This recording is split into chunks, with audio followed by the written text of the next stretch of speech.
श्री स्वामी समर्थ. श्रद्धा सबुरी चॅनलमध्ये आपल्या सर्वांचं स्वागत आहे.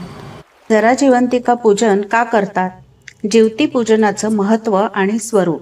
मुलांचं रक्षण. जिवती ही बालकांची पालन करते आणि रक्षक देवी मानली जाते. जरा जिवंतिका म्हणजे जिवती पूजन ही महाराष्ट्रातील श्रावणातील सुंदर पारंपरिक पूजा आहे.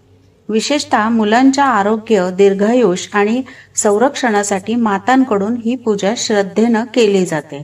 श्रावणातील प्रत्येक शुक्रवारी जिवती किंवा जिवंतिका पूजन करण्याची परंपरा अनेक कुटुंबात आहे. जरा जिवंतिका पूजन म्हणजे काय? जिवतीला बालकांचं रक्षण करणारी देवी मानलं जातं. काही परंपरांमध्ये तिला पार्वतीचं रूप किंवा अवतार मानलं जातं.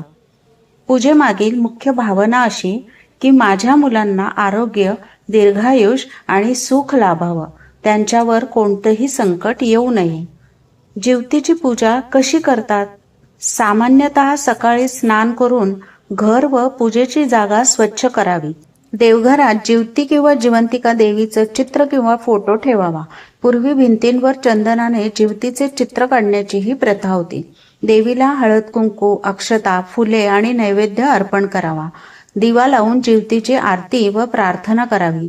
मुलांच्या आरोग्य आणि दीर्घायुष्यासाठी देवीकडे प्रार्थना करावी. मंत्र म्हणावा. ओम श्री जिवंतिकाय नमः असा जप काही परंपरांमध्ये केला जातो. घरच्या परंपरेनुसार सुवासिनींना हळदी कुंकू व भोजन देण्याची प्रथा काही कुटुंबात आहे.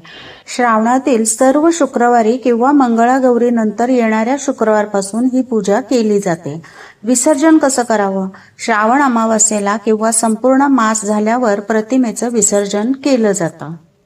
श्रावण महिन्यात केल्या जाणाऱ्या दर शुक्रवारी जरा जिवंतिका पूजेची माहिती तुम्हाला कशी वाटली? माहिती आवडली असेल तर लाईक, शेअर आणि सबस्क्राईब करायला विसरू नका.